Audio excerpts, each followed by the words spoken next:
Boa noite, povo de Deus. Boa noite, Igreja de Jesus, que está reunida nas casas. Novamente estamos começando mais uma transmissão, iniciando nesse contato, mantendo esse vínculo de comunhão e tendo a oportunidade de agradecermos a Deus a sua bondade, a sua misericórdia. Nós louvamos a Deus porque Ele tem nos dado esta ferramenta, nós louvamos a Deus por tudo aquilo que Ele tem nos proporcionado e em cada instante a nossa boca tem que ser de glorificar, de adorar a Deus. É bíblico, é saudável e eu tenho certeza que é isso que o Senhor espera de cada um de nós, para que em tudo e em todo tempo estejamos dando graça. Então é muito bom nós podermos manter esse contato. E eu vou repetir esta frase, tá, meus irmãos? Enquanto essa situação perdurar, para que isso fique muito nítido para nós e nós entendamos a importância do que está acontecendo. O templo pode estar fechado, mas a igreja está reunida. A igreja está adorando ao Senhor.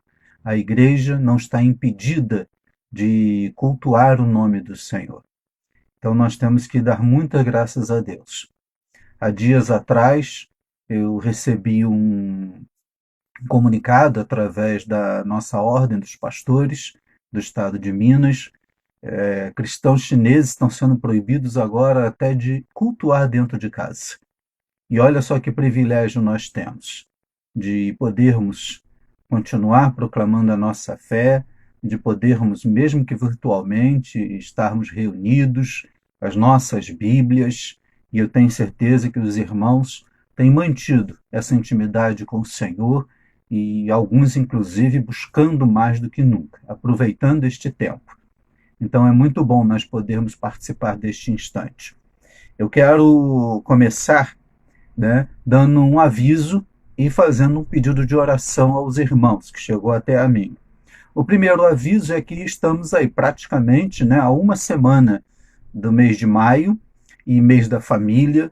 O Ministério de Família da nossa igreja está preparando algumas coisas.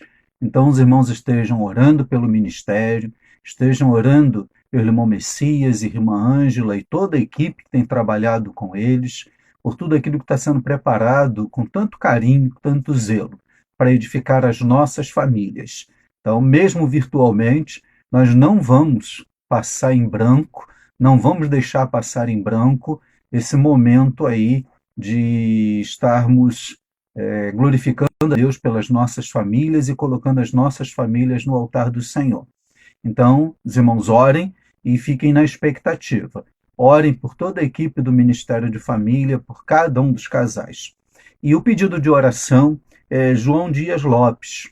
É um senhor de idade, ele foi fazer uma cirurgia eletiva, e quando estava fazendo a cirurgia, descobriram que tinha um tumor, aí fizeram a cirurgia, que já estava programada, aproveitaram, tiraram o tumor, depois ele teve alta e precisou voltar para o hospital.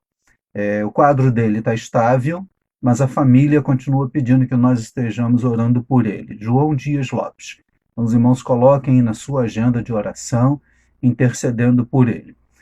Nós já combinamos, nós já pedimos aos irmãos. Aqueles que têm um pedido mais específico para fazer, aqueles que têm um motivo de gratidão, coloque lá no grupo da igreja, manda no meu privado, no WhatsApp, e aí nós vamos não apenas orar, mas vamos compartilhar com a igreja e com as pessoas que estão espalhadas aí por esse estado de Minas, pessoas do estado do Rio, de outros estados, da Europa, que têm acompanhado nossas transmissões. Então, o alcance vai ser muito grande, muita gente orando em torno desses seus motivos ou súplica, pedidos de oração.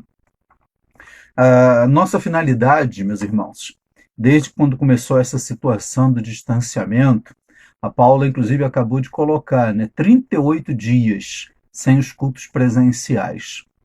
E com essa preocupação desse distanciamento, também a questão da saudade dos irmãos, nós tomamos essa iniciativa de não colocarmos na internet apenas reflexões ou termos encontros apenas na quarta e no domingo.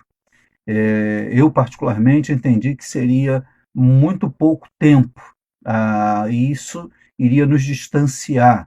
E nós queríamos ter uma ferramenta que levasse a cada um de vocês uma palavra de esperança, uma palavra de fé, oportunizando esse momento de estarmos juntos, a equipe envolvida, né, no trabalho, né, toda a estrutura técnica em volta disso, né, os irmãos têm trabalhado com tanto empenho para que, principalmente nos domingos, possamos ter as participações musicais, enfim, toda uma programação bem diversificada, para continuarmos com esse senso, sim, de culto, com essa perspectiva de que estamos juntos. Tá? Estou, a partir de umas 2 semanas para cá, utilizando também outras pessoas para estarem nos ajudando, que aí os irmãos também não cansam, né, de só me ouvirem todos os dias, e aí eu também sou abençoado ouvindo outras pessoas. Nós amanhã teremos o pastor Erickson falando para a gente, na próxima semana o pastor Álvaro. Então nós vamos sempre estar com alguns pastores, alguns irmãos da igreja. Com certeza vamos continuar usando os nossos diáconos que já têm falado. O Augusto mesmo vai dar continuidade àquele estudo que ele começou na terça-feira passada, nessa terça-feira dessa semana. Então, os irmãos orem por todas essas pessoas que estão se disponibilizando, pessoas que estão vindo também para trazer uma palavra de fé, uma palavra de alento, uma palavra de esperança e mantermos, né, mais do que nunca, bem viva, bem forte, essa chama da comunhão, da celebração, da adoração ao nosso Deus. Repito, o templo está fechado, mas a igreja está adorando, a igreja está cultuando, a igreja está espalhada em todas essas casas de Juiz de Fora, em todas as casas do estado do Rio, outras cidades de Minas, lá na Europa, enfim, em todo lugar que estamos agora reunidos e depois essas mensagens, né, sendo compartilhadas, é a igreja que está ali. Então nós só temos que adorar a Deus. E é um tempo que realmente nos remota a buscarmos mais ainda a Deus.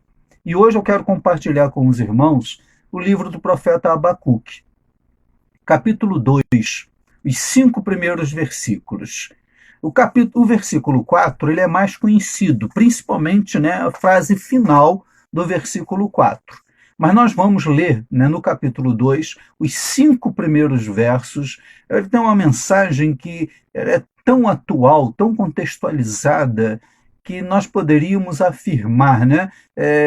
Olha, parece que Deus escreveu para esse tempo, não foi para aquele tempo, não foi para o momento que Judá estava vivendo, o castigo de Deus, e como nós podemos nos identificar, inclusive, com esse profeta, esse tremendo homem de Deus. Então vamos ler, né, Abacuque, capítulo 2, versos de 1 a 5. Eu tenho certeza que você está aí com a sua Bíblia, eu tenho certeza que a maioria está aí com papel e lápis na mão para poder anotar, para fazer as suas observações e não deixar de colocar aquilo que tem chamado a sua atenção em todas essas reflexões que nós temos ouvido com tantas pessoas que Deus tem usado, né, através desse momento para falar aos nossos corações.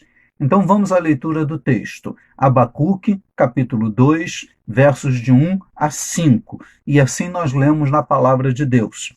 Sobre a minha torre de vigia estarei, e sobre a fortaleza me apresentarei e vigiarei, para ver o que fala comigo, e o que responderei a esta queixa. Então o Senhor me respondeu: escreve a visão, torna-a bem legível sobre tábuas, para que aquele que a ler corra com ela, porque a visão é ainda para o tempo determinado, e até o fim falará e não mentirá. Se tardar, espera-o, porque certamente virá, não tardará. Eis que a sua alma se incha, não é reta nele, mas o justo pela sua fé viverá. Tanto mais que, por ser dado ao vinho, é desleal, um homem soberbo que não se contém, que alarga como sepulcro o seu desejo, e, como a morte que não se farta, ajunta a si todas as nações e congrega a si todos os povos. Que Deus fale poderosamente aos nossos corações. Vamos orar? Pai Santo, Pai bendito, muito obrigado por estarmos reunidos. Muito obrigado, ó Pai, por cada um dos teus filhos que está compartilhando, está agora acompanhando ao vivo este momento. Obrigado por cada lar que está se transformando na tua igreja, por cada sala que se transforma agora num altar. Receba, Pai, a nossa adoração. E, Pai, usa o teu Espírito Santo para falar aos nossos corações. Que o teu Espírito tenha liberdade de aplicar a tua palavra em nossas vidas. Toma, Senhor Deus, a saúde do pastor Sócrates nas tuas mãos. Seja, Senhor Deus, com os pedidos que já foram apresentados hoje. Seu João ali naquele hospital, que o Senhor esteja com ele, com toda a equipe, com seus familiares, aquietando os corações. Fala, Pai. Fala porque precisamos ouvir a tua voz e que nós não possamos apenas ser ouvintes, mas praticantes.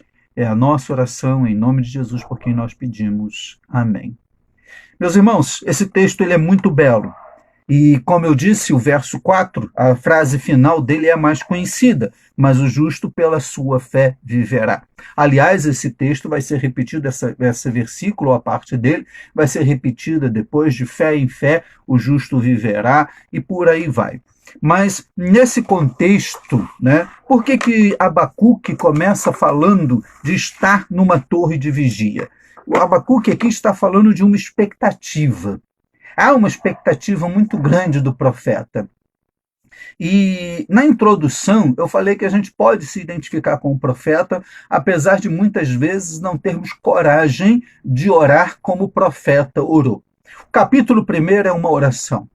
O capítulo 1 é quando o profeta abre o seu coração. Ele coloca diante de Deus a sua queixa. Ele rasga a sua alma. Ele é extremamente sincero, honesto na sua percepção daquilo que ele tem pedido a Deus e do agir de Deus.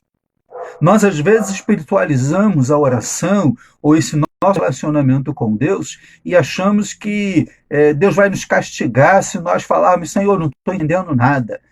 Se nós falarmos para Deus, por exemplo, igual o profeta fala aqui, eu vou repetir para vocês o capítulo 1, até quando, Senhor, clamarei e tu não me escutas?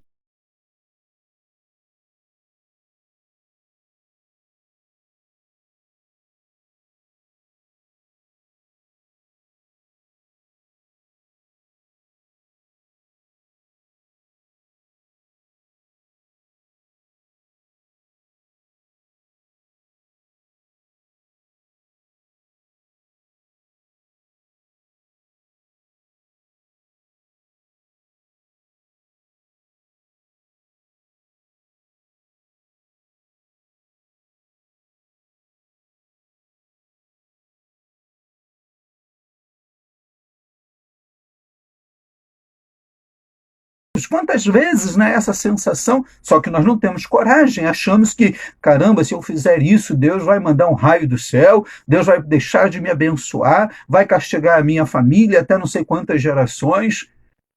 Olha só que perspectiva ou que tipo de relacionamento que o profeta desenvolvia com Deus e como nós, inclusive, nos afastamos disso.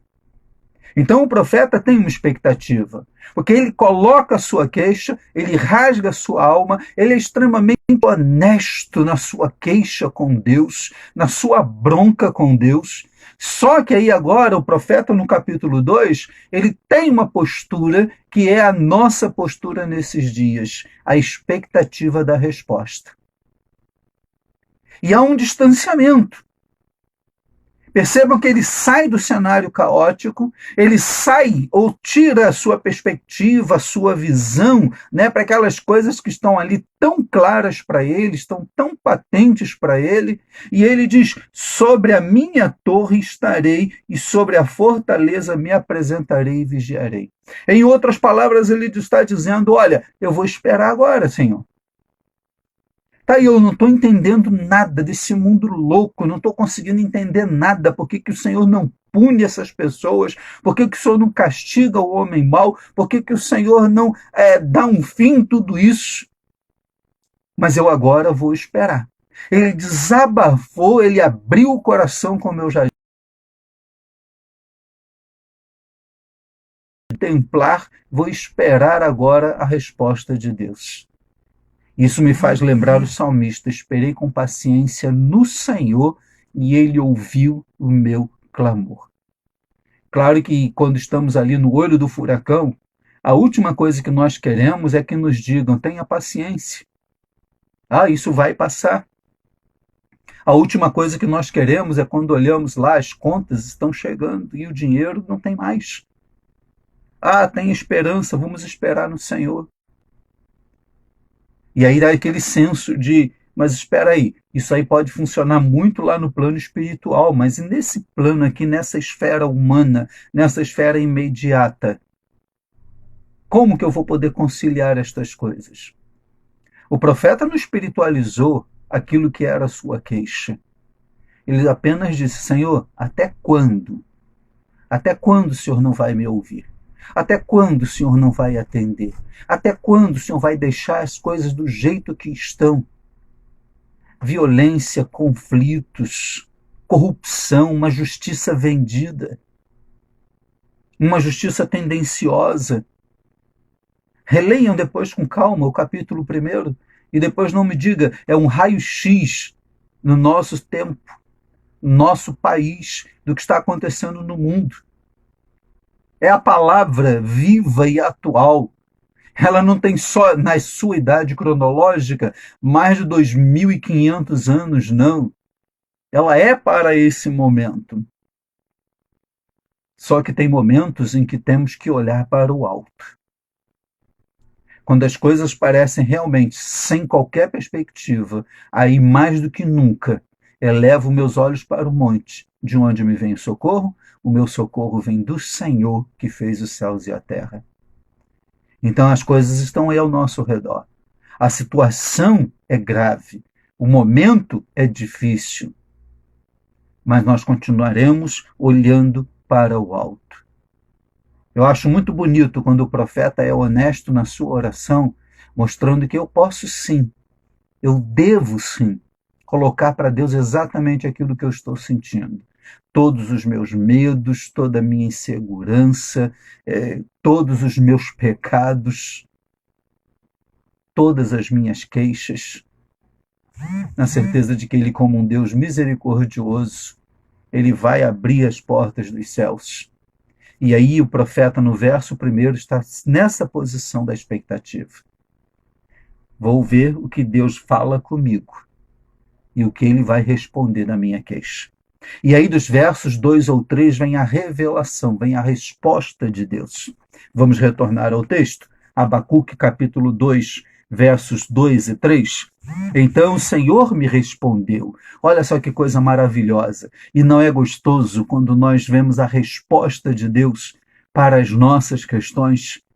Não é bom quando nós temos esse tipo de experiência, né? A igreja se mobiliza, as pessoas oram, né? Nós confiamos, entregamos como aquela criança inocente, né? Simplesmente confia na provisão, no cuidado do Pai, e a resposta vem, e aí ficamos, né, assim, admirados, perplexos, impactados, surpreendidos com tanta misericórdia, com tanta bondade de Deus. Então o Senhor me respondeu. Ele se coloca na torre para agora se distanciar do caos e olhar para o alto. Ele se coloca na torre para que os seus olhares estejam acima das circunstâncias. As circunstâncias não seriam suficientes para ofuscar a manifestação de Deus. E aí vem a resposta.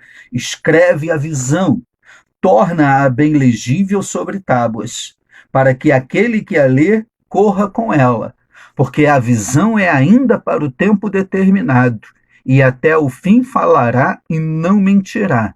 Se tardar, espera-o, porque certamente virá, não tardará. Senhor não tarda nas suas respostas. O Senhor não tarda no seu livramento.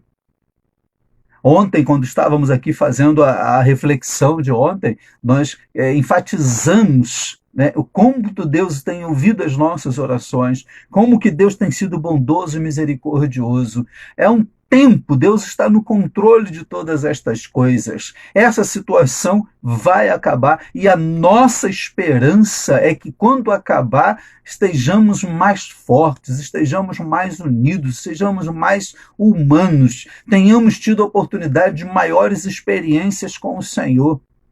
A grande lição é que Deus tem sim uma resposta. E a resposta vem da parte de Deus.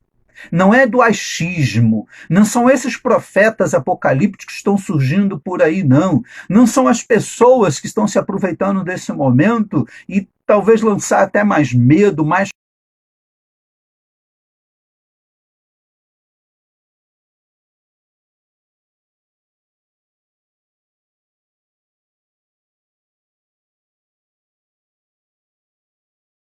15 de maio de 2017, o jornal A Tribuna, lá de Vitória, no Espírito Santo, ele divulgou a notícia de um pastor.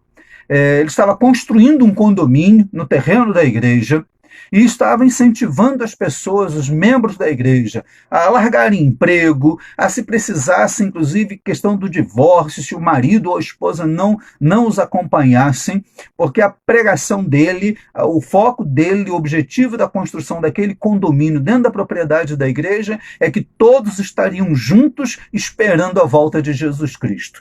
15 de maio de 2007. Meus irmãos, quantos profetas que se levantam por aí em nome de Deus, mas não estão ali quantos homens se levantam se dizendo profetas, usando o nome de Deus, mas não estão em nome de Deus trazendo a sua palavra. E aí geram mais confusão, geram vergonha para o evangelho. Nós temos que ser como os bereanos, temos que ter muito cuidado com o que está sendo dito aí pela internet, quantas coisas, né?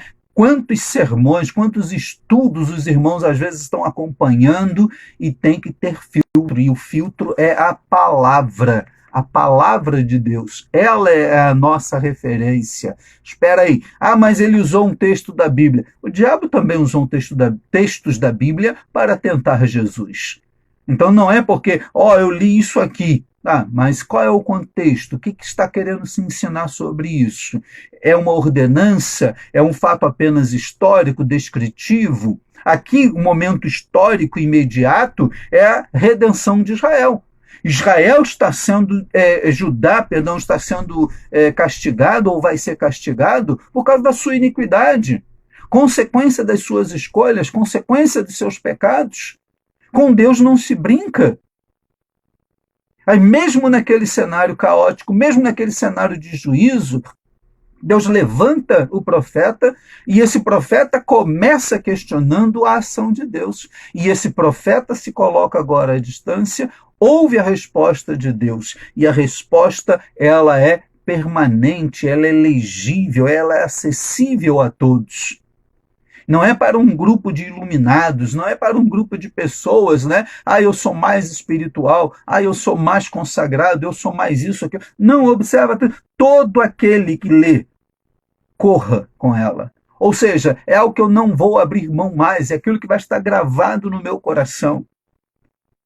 Então, quando o profeta se coloca na torre de sentinela, quando o profeta se coloca na posição, agora já orei, já falei, já rasguei o verbo com Deus, eu agora vou esperar. E aí Deus responde a oração. O Senhor me respondeu. E aí, por fim, nós chegamos no versos número 4 e no número 5. E eu vou relê-los também. Eis que a sua alma se incha, não é reta nele, mas o justo pela sua fé viverá. Tanto mais que, por ser dado ao vinho, é desleal. Um homem soberbo que não se contém, que alarga como sepulcro o seu desejo, e como a morte que não se farta, ajunta a si todas as nações e congrega a si todos os povos. Nós vemos aqui agora um tremendo contraste. Um contraste daquele que é considerado justo por Deus, não por uma autojustificação, e aquele que a Bíblia chama de ímpio. O contraste é muito claro. Começa falando desse homem que é soberbo, desse homem que é orgulhoso. Eis que a sua alma se incha, não é reta nele. E quantas pessoas, mesmo em todas essas dificuldades, ainda estão aí blasfemando contra Deus, explorando, né, o momento crítico que alguns estão passando. Nós às vezes pensamos, ou algumas vezes eu até falo, é só Deus mesmo para amar o homem como ele ama, apesar de tudo aquilo que o homem é capaz de fazer. Tem um livro, um clássico russo, e ele conta a história de uma mulher, e agora estou tentando lembrar o título do livro, me perdoem, tá? É que esse período aí a gente começa a ler tanta coisa ao mesmo tempo que tem hora que eu faço confusão. E ele conta a história, né, comentando sobre como é que eu posso acreditar em Deus com tanta maldade, com tanta perversidade. Aqueles irmãos ali conversando, e um deles diz, né, ele conta a história, eu conheci uma menina, e lá eu cito o nome da menina, um nome russo, os seus pais, pessoas abastadas, pessoas bem vistas na sociedade, pessoas de certa condição econômica e social, mas aquela criança era uma criança rejeitada e os seus pais praticavam as piores coisas com aquela criança. A ponto de, por exemplo, naquele frio insuportável, deixava a criança praticamente nua dormindo no banheiro, porque alegavam que ela não avisava em tempo quando queria fazer as suas necessidades. Uma pequena criança. E ele dizia: como eu posso acreditar em Deus com pessoas que aparentemente são tão corretas, são tão boas ou tão bem-sucedidas na sociedade, e Deus não socorre uma criança? E aí esse conflito, né, da existência do mal e a inoperância ou aparente inoperância de Deus faz com que o homem pense: não existe Deus, então eu não vou prestar contas a ninguém. Não existe Deus, ou não vai existir uma prestação de contas na eternidade, então, como eu sou esperto, eu vou aproveitar o momento. Olha o que Abacuque fala desse homem: presunçoso, orgulhoso. O verso de número 5, um homem dado ao vinho, um homem que tem maus desejos, um homem que é simplesmente insatisfeito, ganancioso. Quanto mais tem, mais quer. E eu acho interessante, ele faz uma descrição tão grande, mas tão oportuna do homem sem Deus, esse chamado ímpio. E quando ele vai falar desse contraste, ele fala daquele que ele chama de justo, aquele que foi justificado por Deus. O justo, pela sua fé, viverá. Não é uma autojustiça ou uma autojustificação. Eu não preciso colocar diante de Deus qualquer tipo de mérito para que Ele olhe para mim de maneira diferente ou de uma maneira melhor. Nós fomos justificados no sangue do Cordeiro. Nós fomos justificados pelo sacrifício maior, completo e perfeito, feito por Jesus na cruz do Calvário. E simplesmente pela fé é que nós continuamos na nossa existência. Então estamos vivendo um tempo em que, mais do que nunca, estamos vivendo pela fé. Pela fé de que Deus está nos abençoando. Pela fé de que Deus tem nos sustentado. Pela fé de que Deus tem sido misericordioso e tem usado pessoas para descobrir ou uma vacina ou realmente acabar com toda essa situação e voltemos a um senso de normalidade enquanto cidadãos. Pela fé, nós esperamos tempos melhores.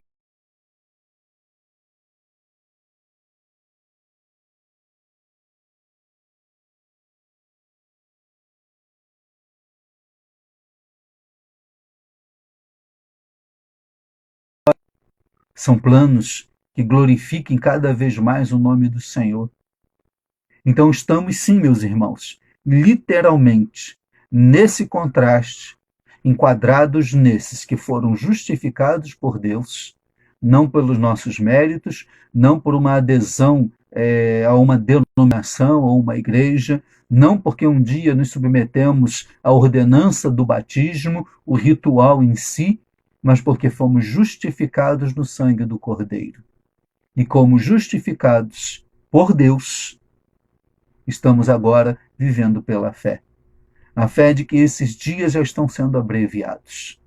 Na fé de que daqui a pouco estaremos todos juntos no templo para darmos continuidade e impactarmos aquele bairro, sermos referência para as pessoas que queremos que elas estejam sentindo falta, não apenas da igreja no Granbury fechada, né, o templo ali fechado, mas de todos os bairros,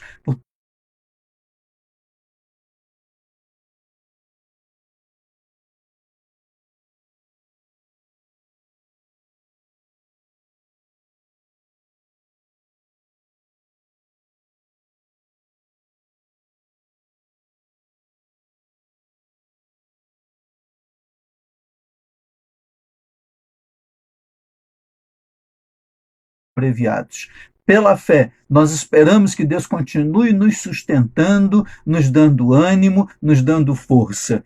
Pela fé, cremos que fomos justificados e agora temos paz com Deus.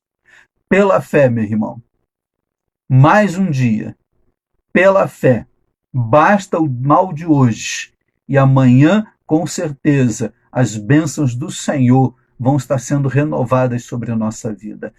Pela fé, nós cremos que ele estará nos dando a vitória.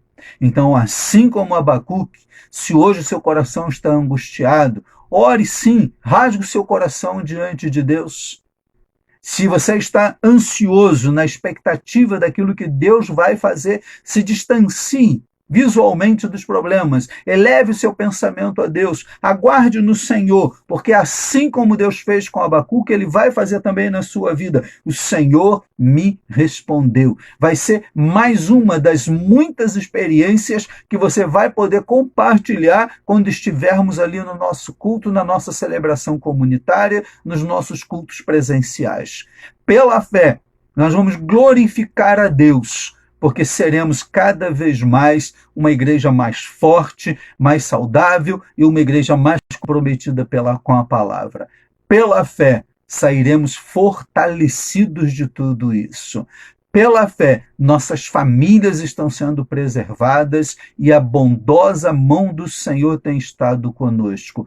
Pela fé, vamos continuar orando pelas autoridades do nosso país, vamos continuar orando por tantas pessoas que estão aí na frente de batalha, pessoas que estão se expondo porque precisam estar trabalhando. Ontem eu fiz menção ao motoboy, mas é aquela pessoa que está lá repondo mercadoria no supermercado, é o caixa que está nos atendendo, é o balconista lá na padaria onde você compra o seu pão. Enfim, vamos pedir que Deus abençoe e guarde todas essas pessoas, que esse senso de assistência, que não haja esse desabastecimento, que alguns criaram polêmica, fizeram boatos que iria acontecer. Pela fé, nós ainda vamos, inclusive, fazer muitas piadas sobre isso. Ainda vamos rir juntos sobre isso. Mas pela fé, cremos que o Senhor tem cuidado de nós e esse tempo já está terminando.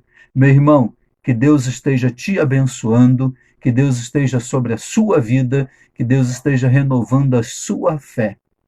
Abra o seu coração. Não tenha medo de falar para Deus aquilo que está no seu coração, te incomodando, te angustiando. Mas tenha a experiência de Abacuque. Se distancie e elevando seus olhos para o monte, para o alto, Deus vai responder a sua oração, Deus vai te dar o livramento, Deus vai abrir a porta no tempo dele, Deus vai revelar o que ele tem para as nossas vidas.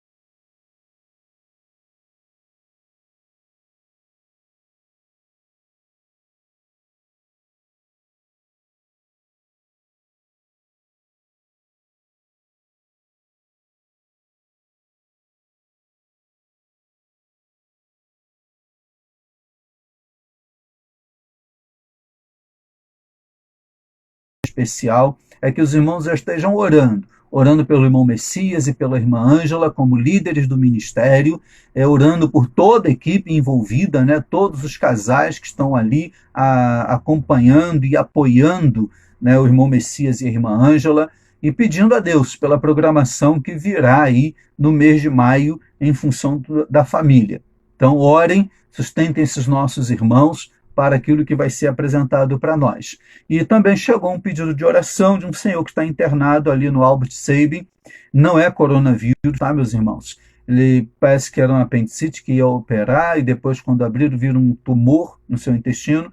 Fez as cirurgias, voltou para casa, mas depois precisou ser internado de novo. O quadro dele é estável, mas a família pede orações, a preocupação com todo esse quadro, né, a idade, enfim, tem uma série de fatores. Então a família pede que oremos por ele. João Dias Lopes. Você que tem esse hábito da oração, você coloca, né, diante de Deus esse nome, João Dias Lopes. Vamos fazer aí, né, um grande mover de oração, mais um nome para você colocar na sua agenda. Então nós vamos encerrar orando. Amanhã, pastor Erickson é que vai estar trazendo a palavra, e orem para que Deus esteja abençoando, usando o pastor Erickson para falar aos nossos corações e nos abençoar. E outros irmãos, no decorrer da próxima semana, vão estar dividindo comigo esse momento aqui das transmissões. Vamos orar já pelo mês da família e vamos continuar orando aí pelo irmão João Dias Lopes. Oremos. Senhor Deus, nosso bondoso Pai, muito obrigado mais uma vez por este tempo. Obrigado, Senhor Deus, por esta oportunidade. E nós queremos te pedir agora, Senhor Deus, que tu venha abençoar toda a equipe que compõe o Ministério de Família da nossa igreja.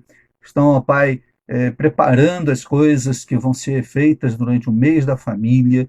E se for, Pai, presencial, com certeza será bênção nas nossas vidas. Se for através desses meios de comunicação, se for através do meio virtual, também será bênção nas nossas vidas. Guarde e proteja, Senhor Deus, cada uma das nossas famílias. Guarde, proteja e use o ministério da família da tua igreja. Pedimos também, Senhor Deus, pelo seu João, que o Senhor esteja visitando o teu servo ali no Albert Sabin e tantos outros, ó Pai, que precisam da tua proteção, precisam do teu cuidado e cremos na restauração da saúde. Que o Senhor esteja abençoando, cuidando dos medicamentos, dando sabedoria aos médicos. Continua, Senhor Deus, abençoando o nosso país. Guarda, Senhor Deus, as nossas autoridades constituídas. Nesse momento, Senhor Deus, de tantas crises, de tantas dificuldades.